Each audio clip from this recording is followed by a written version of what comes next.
त्यांनी काय दिलंय? श्री मधुसूदन यांच्या संत्रा बागेत, मधुसूदन यांची कशाची बाग आहे? संत्र्याची बाग आहे. या संत्र्याच्या बागेत आडव्या रांगेतील झाडांची संख्या आणि आडव्या रांगेतील झाडांची संख्या उभ्या रांगेतील झाडांच्या संख्येपेक्षा 5 ने जास्त आहे, अधिक आहे. जर संत्रा बागेत एकूण 150 झाडे आहेत, एकूण झाडे 150 आहेत, तर आडव्या तसेच उभ्या रांगेतील झाडांची संख्या किती? त्याच्यासाठी त्यांनी एक चार्ट दिलेला आहे. समजा उभ्या रांगेतील झाडे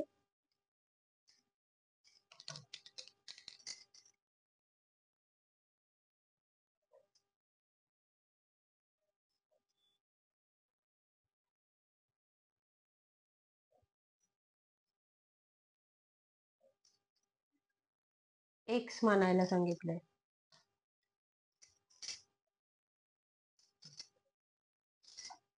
आडव्या रांगेतील झाडे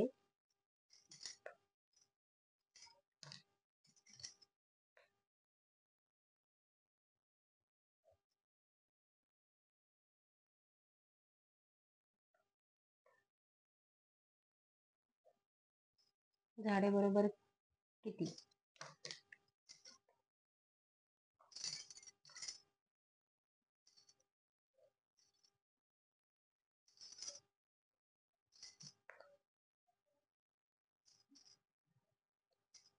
एकूण झाडे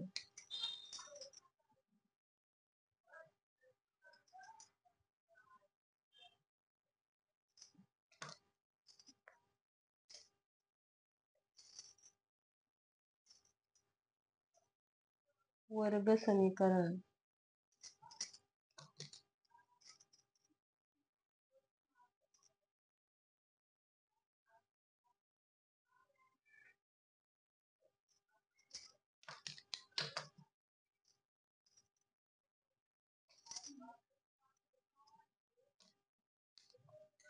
X ची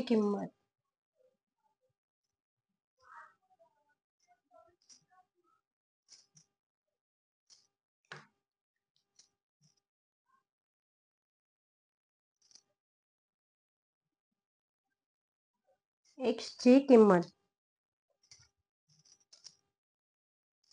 उभ्या रांगेतील झाडे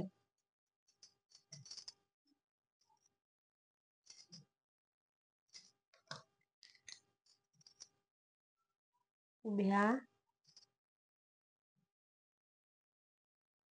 रांगेतील झाडे किती आणि आडव्या रांगेतील झाडे किती?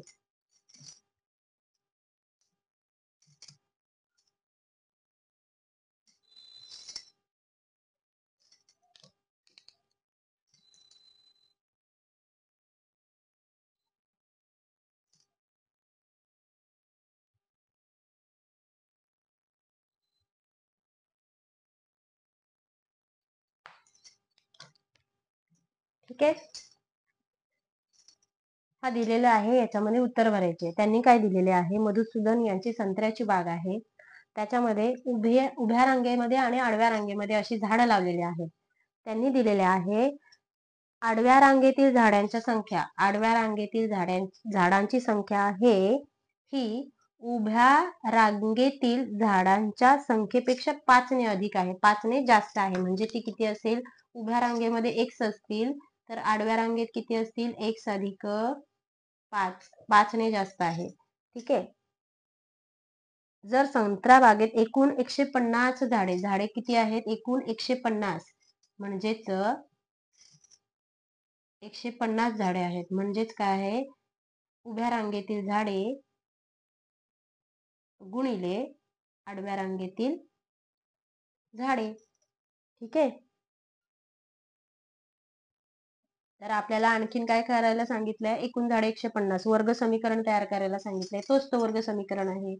x गुणिले x अधिक 5, म्हणजेच काय? x गुणिले x बरोबर x चा वर्ग अधिक x गुणिले 5 बरोबर 5 वेळा x बरोबर 150. म्हणजेच 150 इकडे आल्यावर काय होणार? वजा 150 होणार. बरोबर 0. हा तुमचा वर्ग समीकरण आहे. यावरून आता x ची किंमत काढू. x म्हणजेच काय आहे? उभ्या रांगेतील झाडे आणि आडव्या रांगेतील झाडे म्हणजे x अधिक 5 आहे. समजलं? आता याच्यावरून आपण पुढील गणित सॉल्व्ह करू. हे उभ्या रांगेतील झाडे दिलेल्या माहितीनुसार दिलेल्या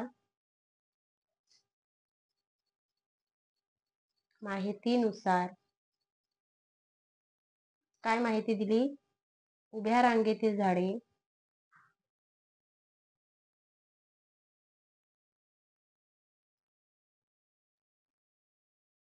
बरोबर x म्हणून आडव्या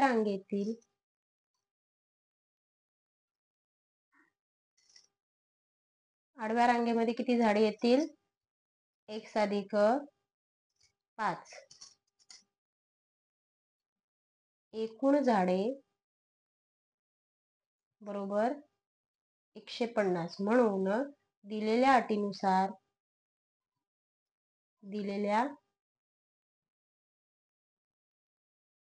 काय अट आहे? त्यांचा गुणाकार येणार. उभ्या आणि आडवे यांचा गुणाकार आल्यावर एकूण झाडे येतात. म्हणजेच x गुणिले x अधिक 5 बरोबर 150. आता x ने ह्याला गुणायचंय. x गुणिले x बरोबर x चा वर्ग अधिक x गुणिले 5 बरोबर 5 वेळा x वजा 150 अधिक 150 इकडे आल्यावर होणार वजा 150 बरोबर 0. हा समीकरण सॉल्व्ह करणार आहोत आपण. आता अशा कुठल्या संख्या आहेत की ज्यांचा गुणाकार 150 येतोय आणि ज्यांची बेरीज अधिक 5 येते? अशा कुठल्या संख्या आहेत? 15 आहे 150.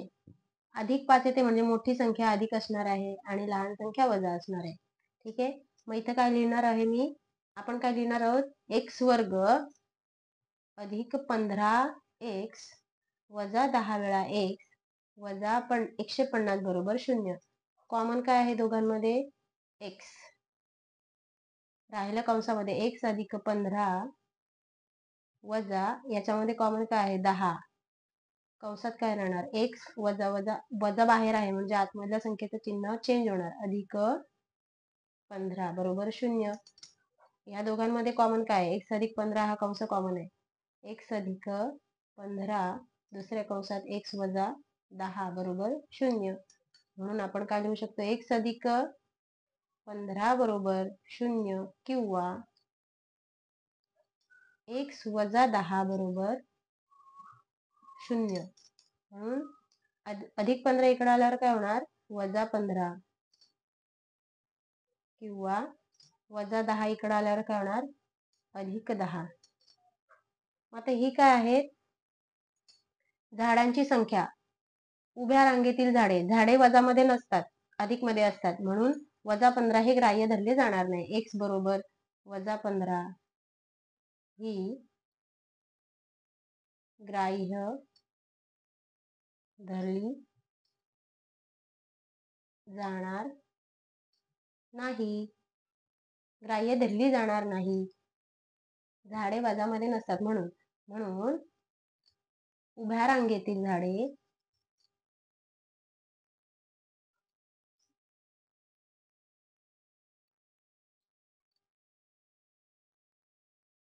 x बरोबर 10 व आडव्या रांगेतील झाडे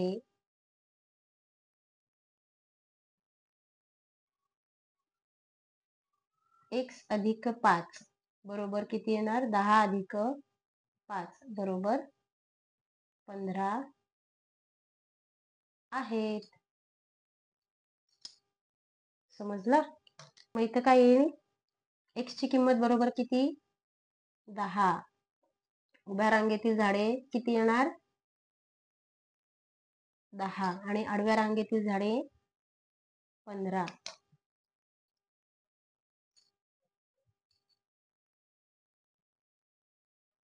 समजलं?